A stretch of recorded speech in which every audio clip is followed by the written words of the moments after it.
The morning sun cast long shadows across the courtyard of Buckingham Palace as thousands of tourists gathered for the daily changing of the guard ceremony. Among them stood Staff Sergeant Michael Torres, a decorated United States Marine on his first visit to London.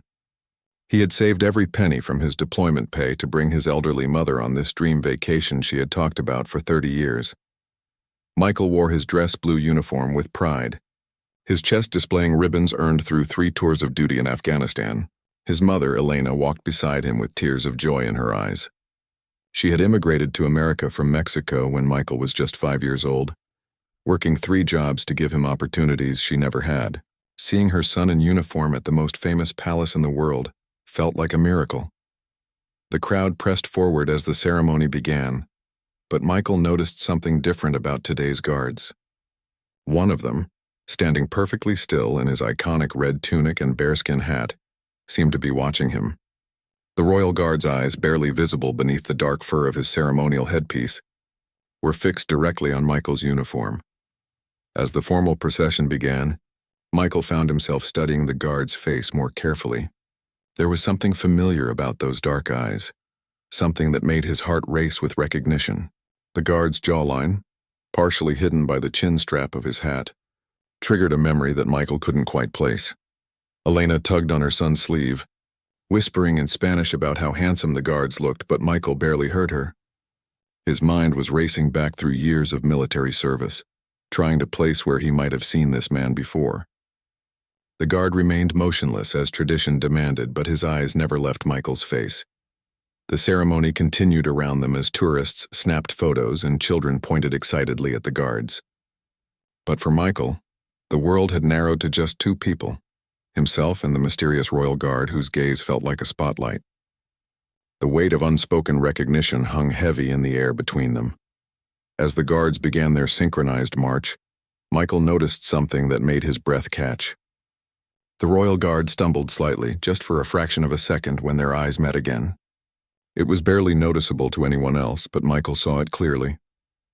Military training had taught him to notice the smallest details, and this tiny break in the guard's perfect composure told him everything he needed to know. The man behind that ceremonial uniform knew him. Too, Elena watched her son's face change, from casual interest to intense focus. She had seen that look before, during his most difficult deployments when he was processing something important. But this was different. This was personal. The crowd around them continued to cheer and applaud as the ceremony reached its climax, but Michael felt completely separate from it all. His military mind was working overtime, analyzing every detail of the guard's appearance, trying to solve a puzzle that felt both urgent and impossible. The royal guard's hands, white-gloved and holding his rifle at perfect attention, seemed to tremble almost imperceptibly. Only someone with Michael's training would notice such a subtle sign of emotion beneath the rigid military discipline.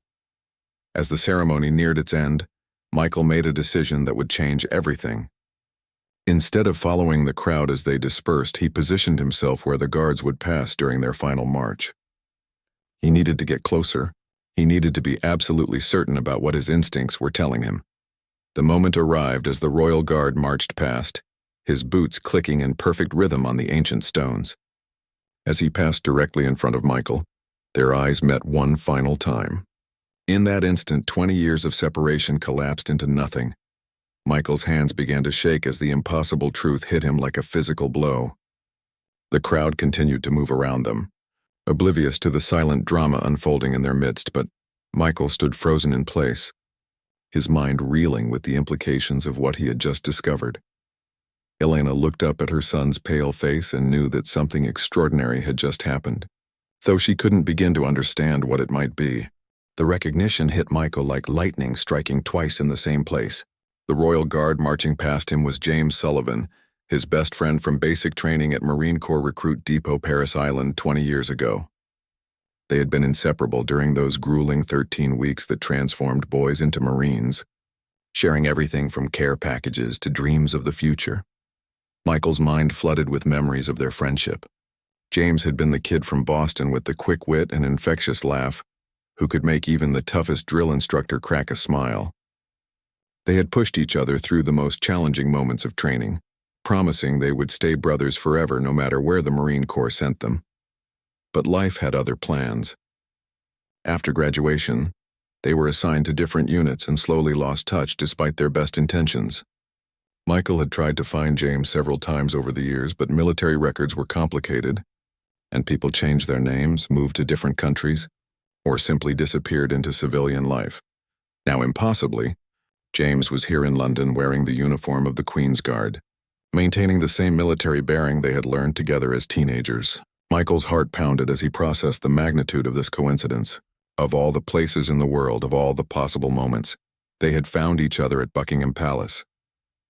Elena noticed her son's strange behavior and gently touched his arm. "Mijo, what's wrong?" "You look like you've seen a ghost," she whispered in her accented English. Michael couldn't explain what was happening because he barely understood it himself. How could he tell his mother that he had just spotted his long-lost military brother among the most elite guards in the British Empire? As the ceremony concluded and the guards began to disperse, Michael knew he had to act quickly. The protocols surrounding the Queen's Guard were strict, and approaching them during or immediately after a ceremony was strictly forbidden. But this might be his only chance to reconnect with the friend who had helped shape him into the man he became. Michael watched James march away with his unit, noting the precise timing of their movements and the route they would take back to their barracks. His military training kicked in as he began to formulate a plan. He needed to find a way to make contact without violating protocol or getting James in trouble with his superiors. The crowd began to thin as tourists moved on to other attractions, but Michael remained rooted to the spot where he had made the discovery. Elena grew more concerned as she watched her usually decisive son struggle with something she couldn't see or understand. "We should go see the crown jewels now," Elena suggested, trying to redirect his attention to their planned itinerary.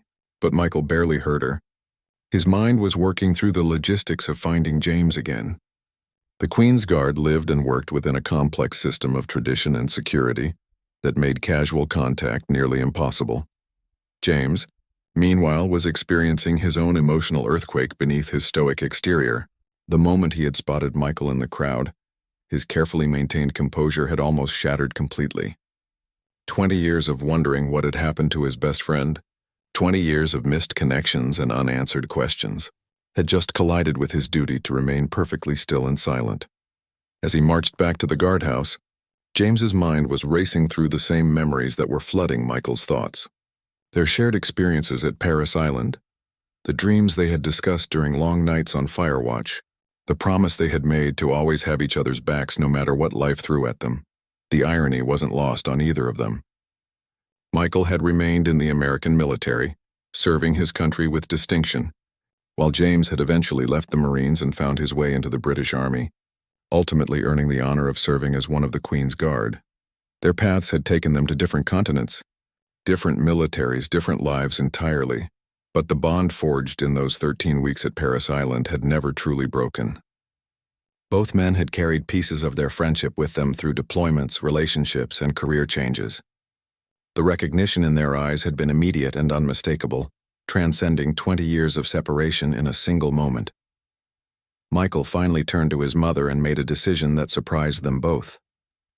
"Mom, we need to change our plans for today.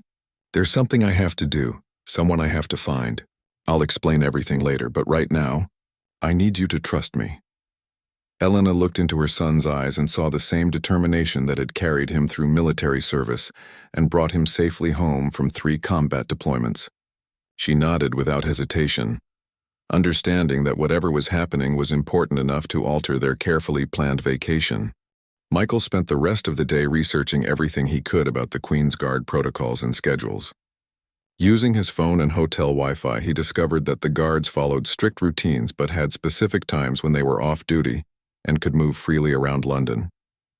The challenge was figuring out how to make contact without creating an international incident or getting James in serious trouble. Elena watched her son transform into the focused Marine she remembered from his deployment preparations.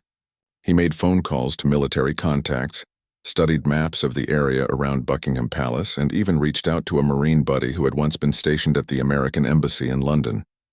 Every resource was directed toward solving this one problem. 20 years, Mom, Michael finally explained to Elena over dinner that evening. "I haven't seen my best friend from boot camp in 20 years. And there he was today, standing guard at the most famous palace in the world. I can't just let this go. I can't lose him again. Elena understood immediately. She had watched her son struggle with the bonds and losses that came with military service. She knew how rare and precious those early friendships were, forged in the crucible of shared hardship and mutual dependence. Then we find him, mijo. We find your friend. Meanwhile, James was going through his own internal struggle. After the ceremony, he had returned to the guardhouse and completed his duties with mechanical precision, but his mind was entirely focused on the impossible encounter with Michael.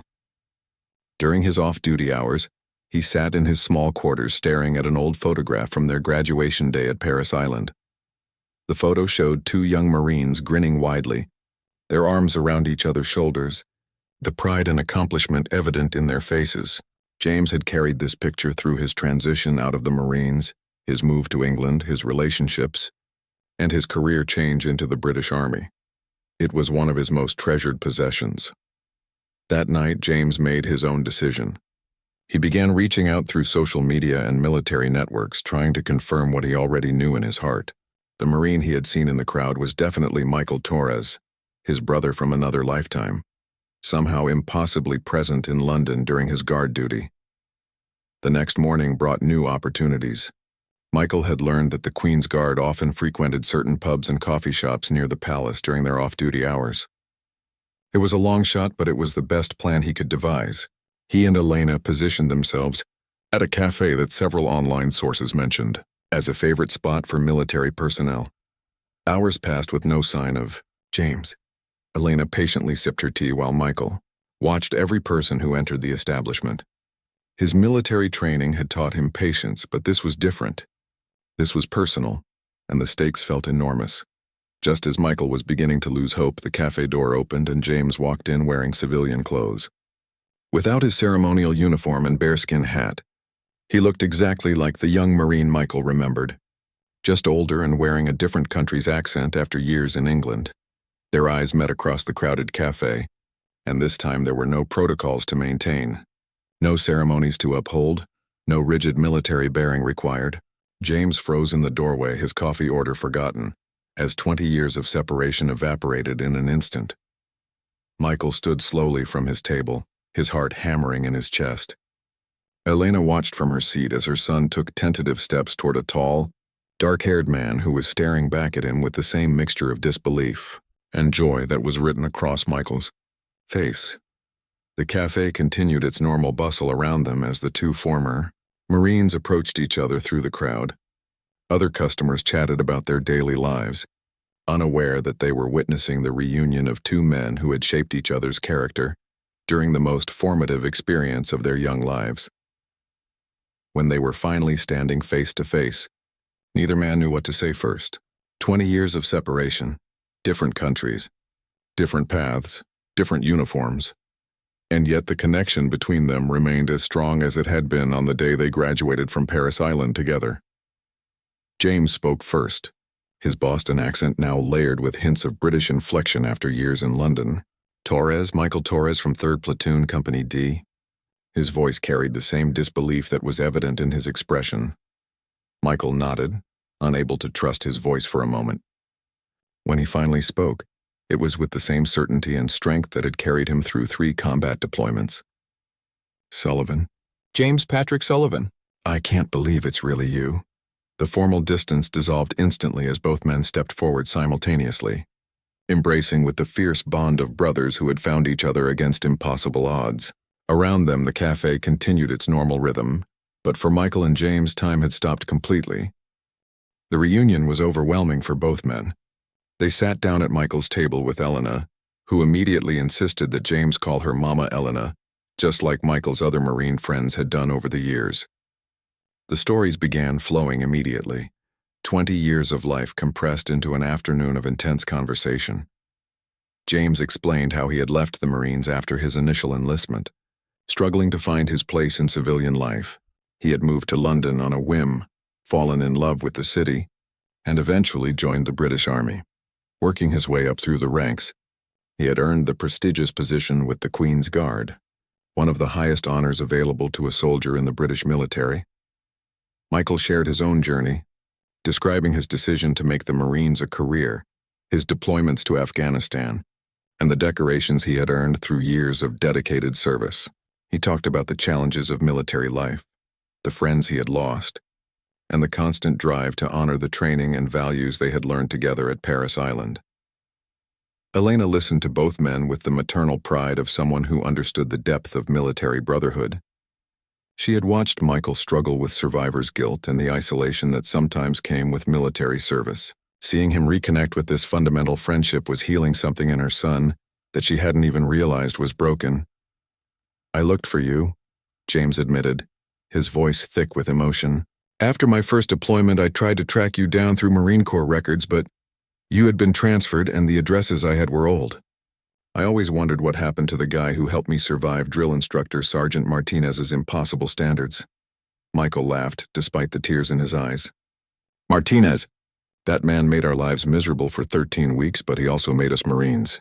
And I looked for you too, brother. I've thought about you during every major moment of my career, wondering if you stayed in, wondering if you were safe, wondering if you remembered our promises to each other." The conversation revealed the parallel paths their lives had taken. Both had struggled with the transition from military to civilian relationships. Both had found purpose in continued service, just under different flags. Both had carried the lessons and bonds from their training throughout their adult lives. James pulled out his phone and showed Michael photos from his service with the Queen's Guard, including images from ceremonies at Windsor Castle, state visits, and other historic moments. Michael reciprocated with pictures from his deployments, showing James the places he had served and the Marines he had led. "My unit calls me Boston because of my accent," James said with a grin. "But I've never told them about Paris Island or about the Marine who helped me through the toughest 13 weeks of my life. They wouldn't understand what that bond means. Mine call me Staff Sergeant or Torres," Michael replied.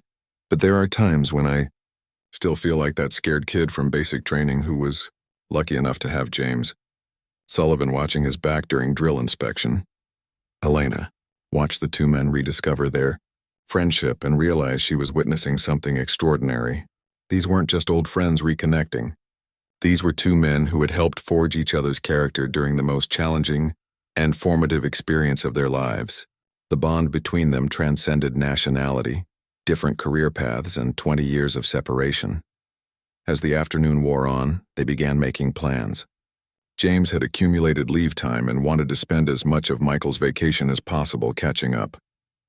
Michael and Elena extended their stay in London by several days, changing flights and hotel reservations to accommodate this unexpected but precious opportunity.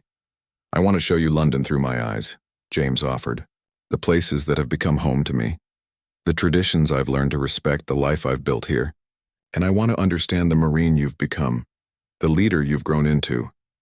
"I want that too," Michael agreed. "But more than anything, I want to understand how my best friend from boot camp became one of the Queen's Guards." "That's not a small accomplishment, James. That's something extraordinary." The pride in Elena's voice was unmistakable as she watched her son reconnect with this fundamental friendship. "You two were meant to find each other again," she said simply. 20 years? Different countries, different lives, but the same hearts, the same brotherhood. James looked at Elena with deep respect. "Ma'am, your son saved my military career more than once during training. He never let me quit when things got impossible, never let me doubt that I could make it through. I've carried that lesson with me through every challenge since then. And James pushed me to be better than I thought I could be," Michael added. "He made me a leader before I even knew what leadership meant.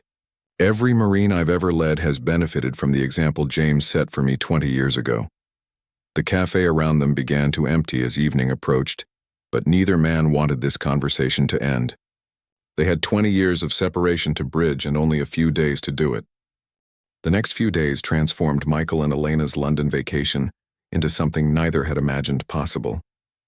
James took leave from his duties and became their personal guide to a side of London that most tourists never see. He showed them the hidden pubs where off-duty guards gathered, the quiet corners of Hyde Park where he went to think, and the small flat he had called home for the past 8 years. Elena was charmed by James's British mannerisms, acquired through years of living in London, but she could still see traces of the young Boston Marine her son had described. She watched him interact with Michael and understood immediately why their friendship had been so important. They complemented each other perfectly. James's quick humor balancing Michael's steady seriousness, Michael's determination supporting James's natural leadership instincts. "Tell me about your family," Elena asked James as they sat in his favorite pub near Westminster. "Do you have children? A wife, someone special?" James's expression grew thoughtful. "I was married for 5 years to a wonderful British woman named Sarah. She understood military life better than most. But the demands of the Guard and my struggle to really settle into civilian relationships eventually took their toll. We divorced amicably 2 years ago. No children yet, though I hope that will change someday." Michael nodded with understanding. "Military life is hard on relationships.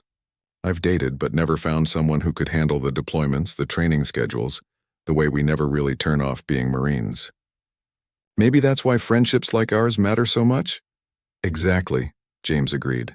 "Civilian friends try to understand, but they can't really grasp what it means to have someone literally trust you with their life, or to know that you would do anything to bring your brother home safely.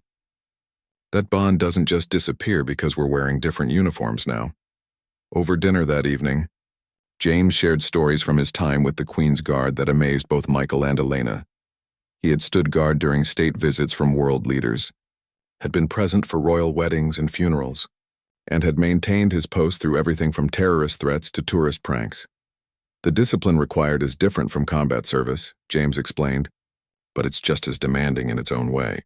Standing perfectly still for hours, maintaining absolute composure regardless of what's happening around you, representing not just yourself but centuries of military tradition.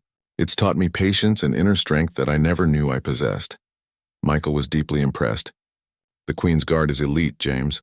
What you've accomplished here is extraordinary. Starting as an American Marine and earning your way into one of the most prestigious military positions in the world, that's not luck or coincidence. That's character and determination." "Character you helped build," James replied seriously. "The discipline I learned at Paris Island, the leadership principles you demonstrated during our training, the idea that we never leave a brother behind, all of that shaped how I approached every challenge in the British Army. You've been part of my success even when you weren't here to see it." Elena wiped tears from her eyes as she listened to these. Two men honor each other's accomplishments and acknowledge their mutual influence. As a mother, she understood that she was witnessing something precious and rare. A friendship that had survived separation, different life paths, and 20 years of change while remaining fundamentally unaltered. The conversation turned to their current lives and future plans. Michael had been considering retirement from active duty within the next few years, unsure about what civilian life might hold for him. James had been thinking about applying for positions that would allow him to use his unique experience with both American and British military systems. "Have you ever thought about consulting work?" James asked. "Your experience with leadership development, your understanding of military culture, your deployment experience, there are organizations that would value that knowledge tremendously." "I've considered it," Michael admitted, "but the transition from active duty to civilian work feels overwhelming sometimes. It's hard to imagine applying military skills in a corporate environment." "That's where having a partner could help," James suggested. "Someone who understands both sides of that equation, who could help bridge the gap between military experience and civilian applications." Elena listened to this exchange with growing excitement.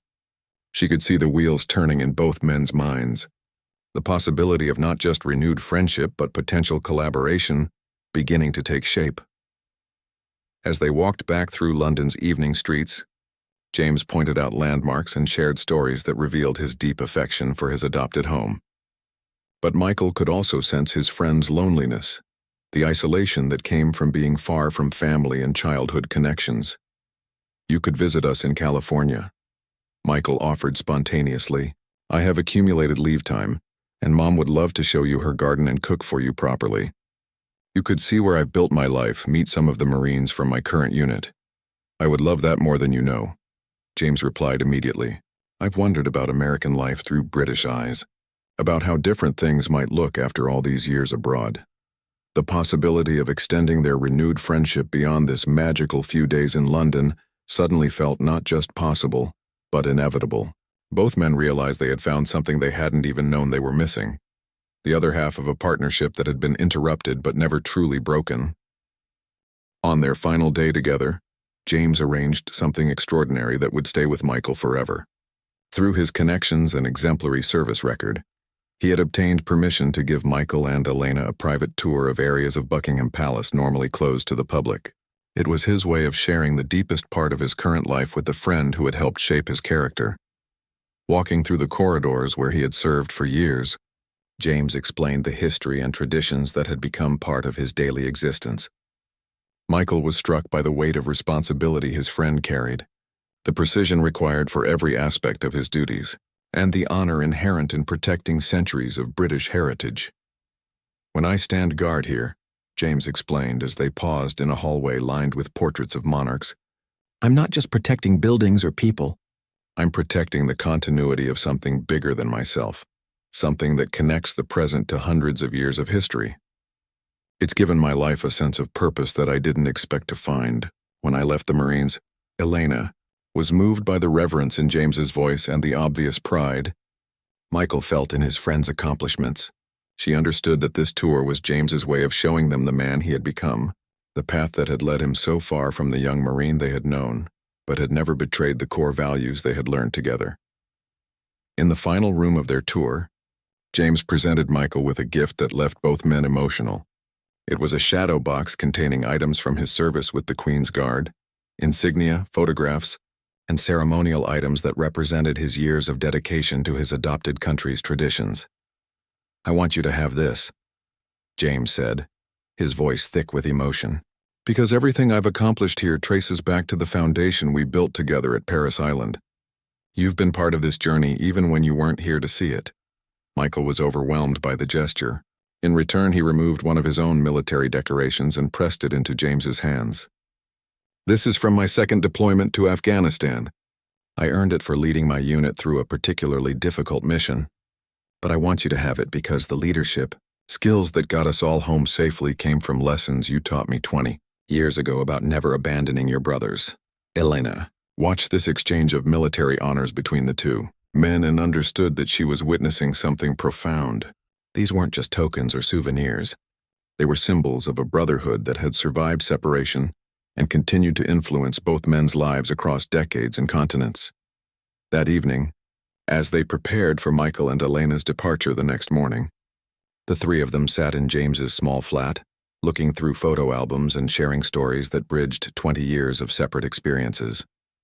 The conversation naturally turned to the future and the possibilities that their reunion had opened. "I've been thinking about what you said about consulting work," Michael said, "about using our combined experience to help other veterans transition to civilian careers. There's something there, James.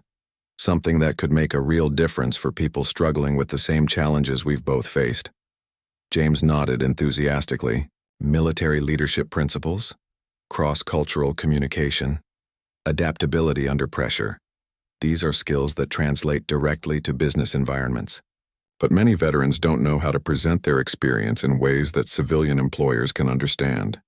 You two should write a book," Elena suggested suddenly, "about friendship, about finding each other again, about how military training creates bonds that last forever. People need to hear stories like yours." Both men looked at her with surprise, but the idea resonated immediately. Their story was remarkable not just for the coincidence of their reunion, but for what it revealed about the enduring nature of relationships forged under extreme circumstances. "A book about military brotherhood," James mused. "About how the values we learned as young Marines continued to guide us through completely different life paths. About finding each other again when we both needed it most. And about how service to something bigger than yourself can take many forms," Michael added. "You serving the crown, me serving my country. Both of us serving the principles we learned together as teenagers. The possibility of collaboration, of building something meaningful together, energized both men in ways they hadn't expected. They began sketching out ideas for projects that could combine their unique perspectives and experiences. "I have accumulated leave time," James announced suddenly, "enough for a proper visit to California. If the invitation still stands, I'd like to come see your life, meet your Marines, and spend time working on these ideas together." "The invitation absolutely stands," Michael replied immediately. Mom's already planning what she's going to cook for you.